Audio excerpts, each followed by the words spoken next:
Our guest today is Ralph Tabberer. He's recently appointed as the Director General for Schools in the Department for Education and Skills. He was a teacher, but perhaps is better known as the former Chief Executive of what was then the Teacher Training Agency. That was at a time when we saw the number of teachers coming into the profession rise considerably. Now he spends his time working with the government in developing and implementing education policy. Ralph, welcome and thank you for coming. Thank you. Just very quickly, your own education, from what I've read, it was a pretty usual sort of education. Tell us about it, and was it that influenced you to be a teacher yourself? I had a very happy education, yes, particularly spectacular primary. Really enjoyed it and probably found I could do most things. Secondary, much tougher, harder work and much more varied performance probably. But I had some wonderful teachers and they're still kind of with me. The big defining thing I think in my secondary schools was getting some opportunities as an older student to teach some of the younger classes. And a couple of sessions of that and I was hooked. I didn't go through university thinking I'll teach, but when it came to the decision days, it was just a draw. I was drawn back to it. And I knew at the time, this is early mid-70s, that a lot of people like me who were looking at teaching as a really attractive offer. It was well rewarded. There were good prospects. I came down to work in London. And it was a time when you definitely wanted a job where you could make a difference. It was, and I think actually that same spirit's in the new people coming into the profession now. Yeah, in terms of a problem in recruitment in between, but we might come back to that later on. You came to the department in 1997 when I came as a minister, but in between teaching and being a civil servant, you'd spent some time as an advisor. I'd been in local authorities as an advisor. Working in West Sussex with some fabulous people and schools. I'd spent some time as a researcher and I'd done a bit of work as well in the computer revolution in the 80s. It's the sort of career that if you go back 20 years, if you met somebody with my portfolio, that you'd say, oh, thoroughly unreliable, done too many things. But one of the funny things now, of course, in our world, it's looked at as clever choices to vary experiences. We're alike in that way. I spent 18 years in teaching and then left. You spent a number of years in teaching and then left. And very often I read that, that's a problem, that you read the headline, people flocking out of the profession. Times are changing, aren't they? I mean, do we need a new language for describing the journey of a teacher through the profession and through their working life? Oh, I think so. I remember when I started at Teacher Training Agency 6.5 years ago, one of my earliest presentations was about the possibility of doing just 10 years in teaching. And at the time, people were affronted. It got into the papers. Why was a new person responsible for teacher recruitment almost seeming to encourage people to go? But it was very planned because all of our research, all of our interaction with young people about careers was saying that they didn't think about doing one thing. They didn't want to think about doing one thing all their lives.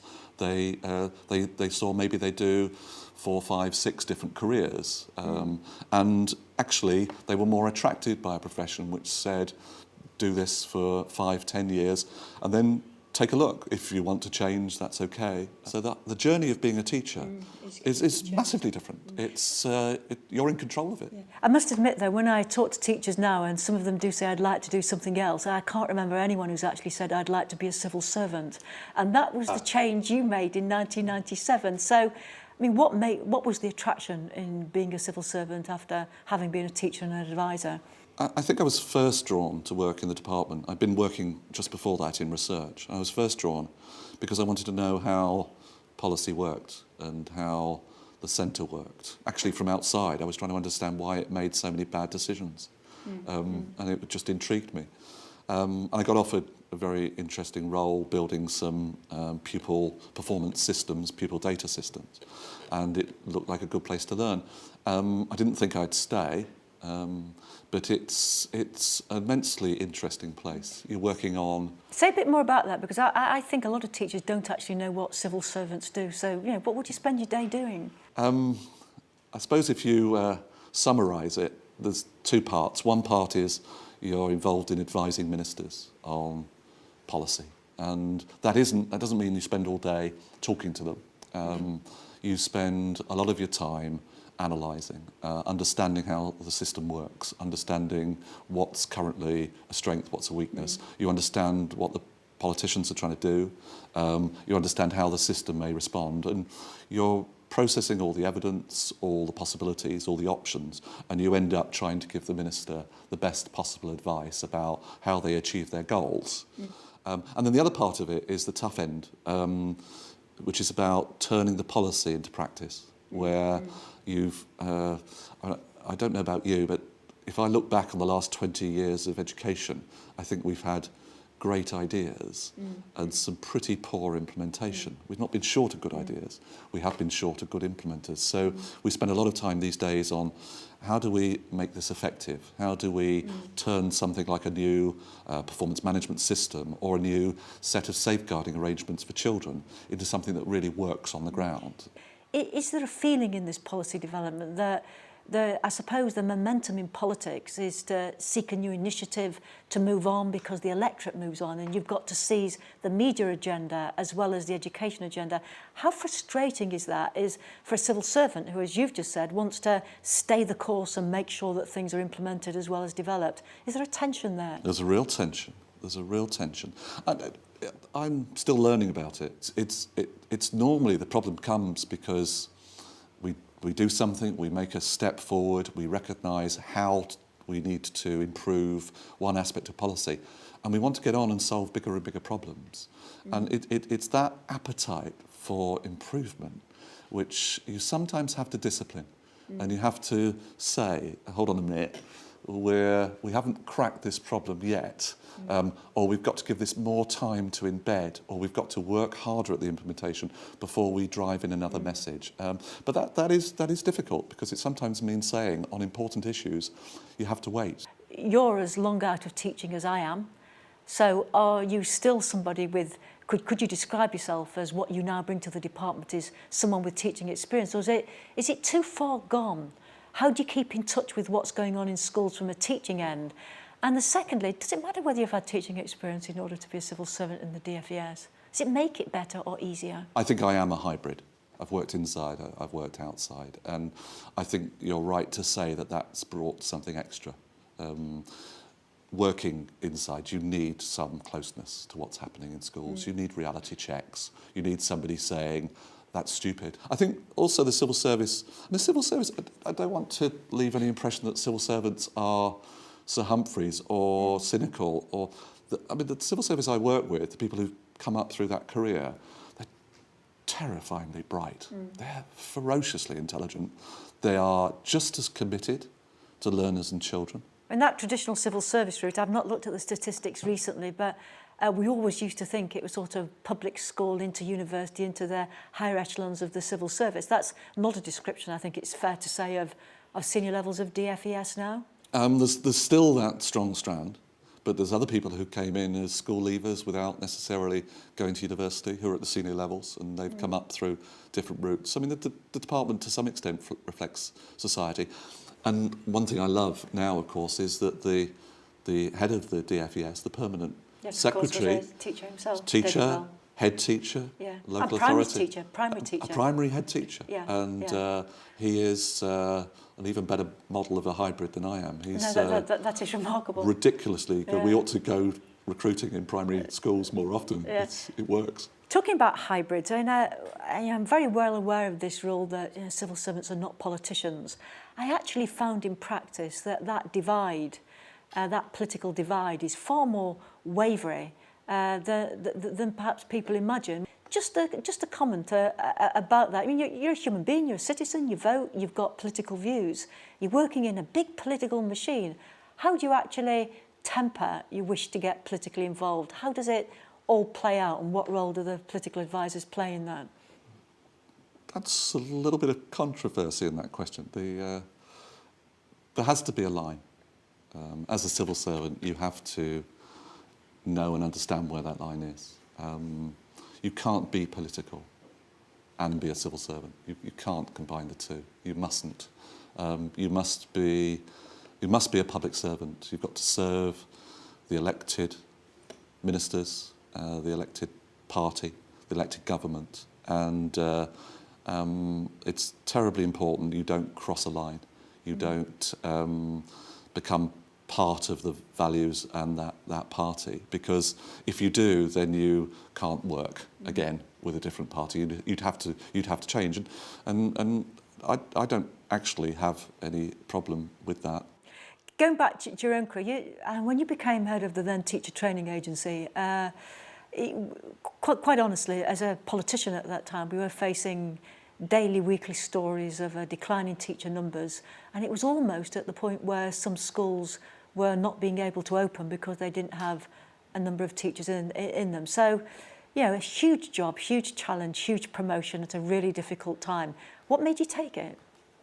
I've been working for 2 or 3 years within a team trying to improve standards, and you became aware as part of the ministerial team there, and we became aware on our side that suddenly all the gains we were achieving were threatened, because how can you raise standards when children can't be in school? So it looked like a fascinating opportunity, and just found myself wanting to grab it. And I think I was very lucky, because probably there were a lot of other people thinking, I don't want to do that at the moment. So I think I got a big opportunity. If you think over the last 5 years, Ralph, as to I suppose the weapons that are now used, or the tools that are now used for recruiting teachers, it's about advertising. It's a massive amount in terms of golden hellos and training subsidies, and not having to pay fees, and different routes into teaching. Do you have a sense of, looking back, of which of those were most influential? What really did the trick? What worked? Why have we now got more people going into teaching?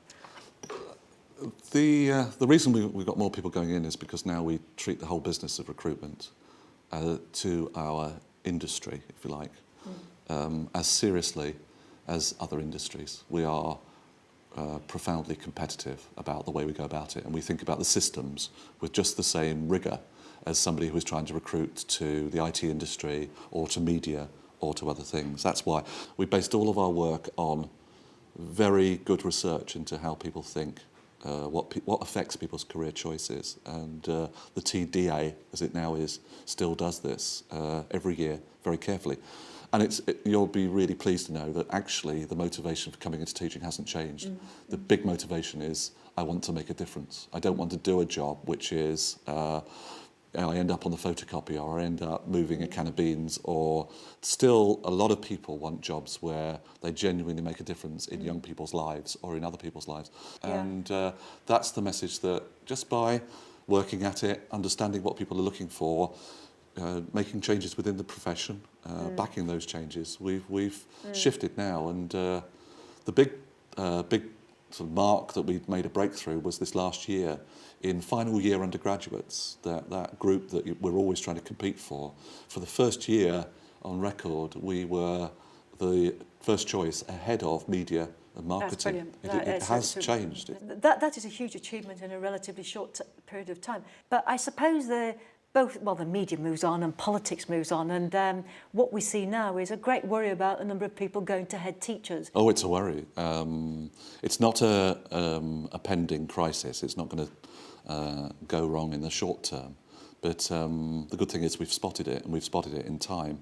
There is the risk that in 3 or 4 years' time, if we don't do to headship some of what we've done to teacher recruitment, we again will fall behind, because the age range, the age group that's going through, there's a smaller group of people in the conventional age range of going ahead to headship. The middle years. And we've also got some increased churn now. So those two factors will create problems. But what we've got to do is, again, just like any other business really, and I never get embarrassed about comparing ourselves with another business. We've got to think about, well, how do we solve this? And it will be saying, well, how do we accelerate our really good people and support them better? Now, that's got risks, because they won't be as experienced. And but hold on a minute.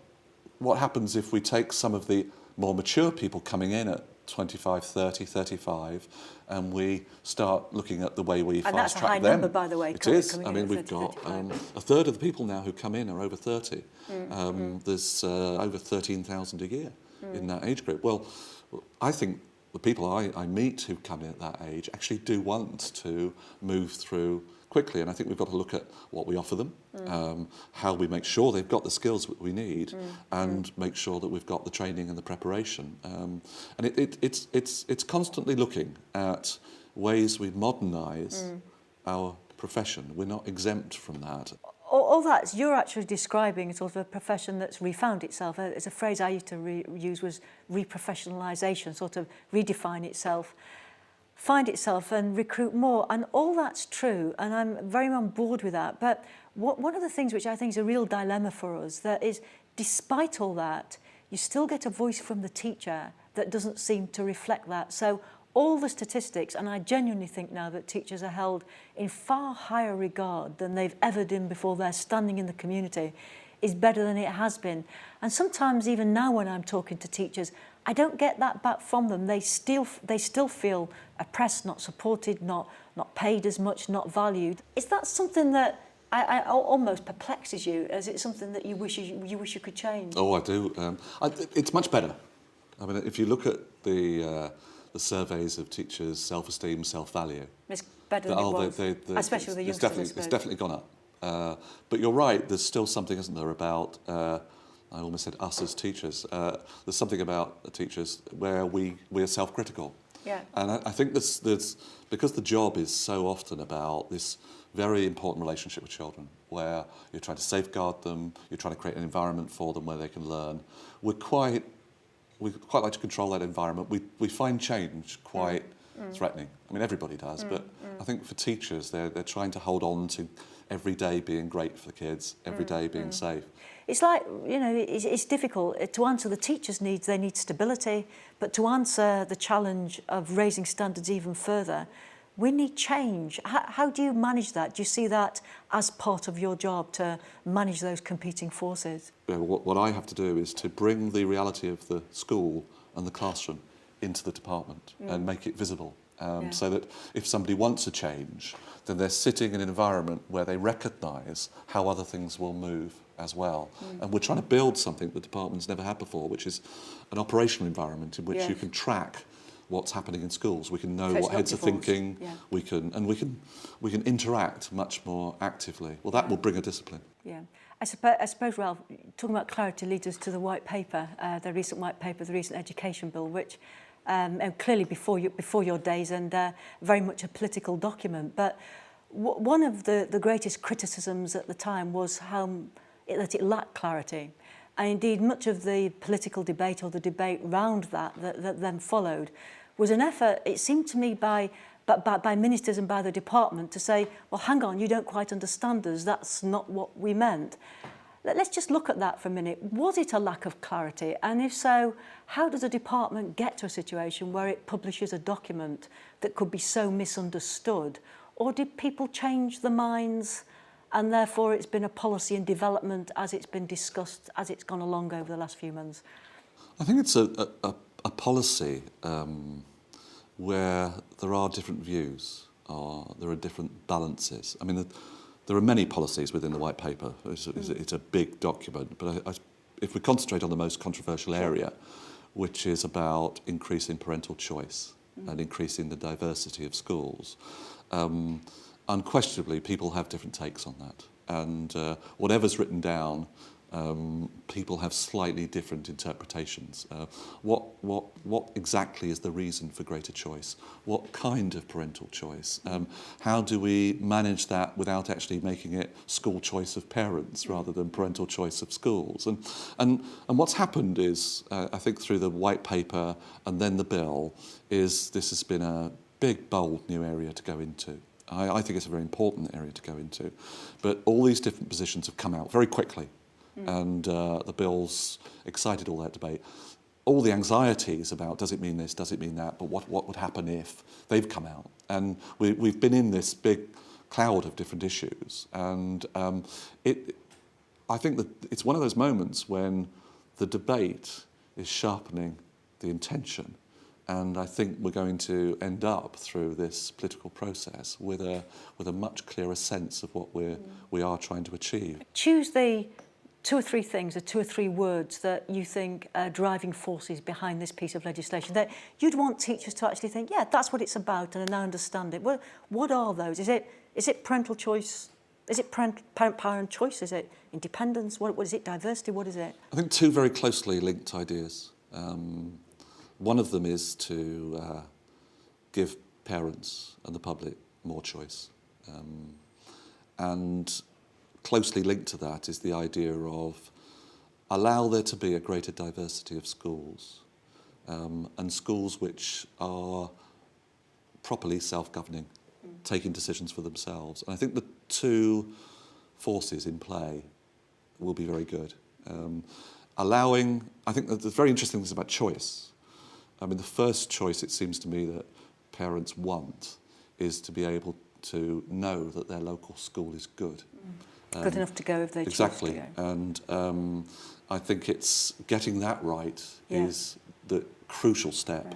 You don't have any choice if you don't have a good local school. So that's the first part. And then what it seems to me we're also trying to do is to encourage schools to develop their own character, their own ethos, their own approach, so that parents in the future, parents are getting more demanding. They want more choice in all sorts of aspects of society. And I think if we can create different variety, then I think we'll do something to improve not just choice, but public perception of schools. Okay, I think you know that what most teachers would say back is, do you mean there's no diversity? Anyway, we've already got that diversity. We've got specialist technology, sports, and the rest of it. And I've never yet gone into two schools that smell alike, that look alike, that teach alike. So forget the parental choice. Let's say, think about the diversity. What the bill's actually about is not that. The bill's about diversity of governance rather than diversity of teaching or diversity of style or diversity of ethos. I think what you have to try and explain in order to sell this is why does diversity of governance, if it is diversity of governance, because I think there's an argument about that, why is that going to do the trick that we've not managed to pull off so far? Good questions. For me, the first steps you're describing into diversity are all about offering choice, encouraging people to find their own. Be clear, you're not offering anyone any more choice than you did before. There's still the right to express a preference. That's all they'll get. Schools, all those measures that were taken to create specialist schools, all of that's good. But it's unfinished. And there are some things we're still doing on those. I mean, we're now saying, well, actually, specialism hasn't actually created extra choice in many places because there was a wave at first of all the schools that were technology. Yes, but it's created better schools. It's created better schools. Isn't that the key thing? Absolutely. That's good. Isn't that the issue? It's meant that more schools are good schools. That's good. Isn't that what parents want? Yes, but it's unfinished. I mean, we've got this group of technology schools, we've got language schools, but we've now recently started to introduce other specialisms, and we now need to take the next steps, which are to saying to schools where you can have a second specialism, or you can change your specialism if it matches your community better. And I think that's natural progress. Yeah. We've also introduced, it seems to me, in some of our toughest communities, further choice through the academy programme. And again, for some areas, that's giving the area a choice of a good school for the first time. Well, they are no more than specialist comprehensive schools. I mean, there's... But it's a different type, and it allows those schools to develop a different approach, a different ethos. And I mean, we're talking about this working. Ethos that couldn't be developed in normal comprehensive schools. Well, you'd ask yourself why that hasn't happened so far. And I mean, these are communities where the extra investment that's in the academies, it's doing many things that have been done before. But I think by giving it a different cloak and by giving it a different level of resource, we've got a different sort of solution on the ground. And it will attract a wider mix of kids, which will in itself Indeed, help no, to but if we go now to the governance question, I think it's a natural next step because what we're really doing with the trust arrangements, for me, is to allow schools to say, well, wait a minute, we're starting to create different models, different approaches. Are there new ways that we might, as schools, combine in a different way. And I think the opportunity, we're finding this, that where a strong school has been working with a weak school and helping it, that it actually, but it works better if it's not just, you know, a term where the head moves across and helps for a bit, but where they actually start to work together, they share staff, they get lasting. They can do it now. They can do it now, and I think this is where my problem comes. It might be interesting to tease it out for people who are listening, is that group governing bodies, shared appointments, joint appointments, all that can happen without the bill, which is where we got to this lack of clarity really, is to, it's trying to define what is the cinch, the one extra thing in the bill that means all those things that are going on already are going to be seismically, massively more easy to achieve. Or you might want to reflect, you might say, well then, you know, it's just taken us another slight yard or two along the road, and it's not as big a deal as perhaps it was described in the first place. Yes, I think it is going to be a big deal, actually. The degree of interest that's starting to be shown is much greater, and we think there's genuine interest in schools in deepening the combinations, the collaborations between them, taking it not just to something which can be turned on, turned off, but into a profounder relationship where maybe they pool assets, that you don't just think about a single secondary school, 3, 4, 5 million budget, combining in 10 million, starting to do their procurement, their staff exchanges. Right. These are different forms of combination where I think it starts to strengthen schools. I don't disagree, Ralph, and I think maybe you can finish this by saying, I'm sure you choose not to comment, is after all interdependence, not independence. Yes. That actually makes a difference. Absolutely. Both. Ralph, just let me take you back to finish on this. We're both in the same position. We're sort of roughly the same age. We've had a career that's always kept us some way in education, but has taken us a long way from schools. Do you ever wish you were back? Could you go back? Could you do it? Could you stand in front of a class? I don't know. I could stand in front of a class for a short time, but I'm not sure I'm good enough to... Could you manage the discipline? I don't know. I don't know, because that's something you refine, isn't it, in any school? Do you remember changing school even? You end up having to relearn it in a different context. So I rather suspect that I'd have a painful few weeks, maybe months, and have to relearn it again. But I'm not planning to do that in the short term. But equally, I don't want to lose contact with the schools that do it so well. Ralph Tabberer, thank you very much indeed.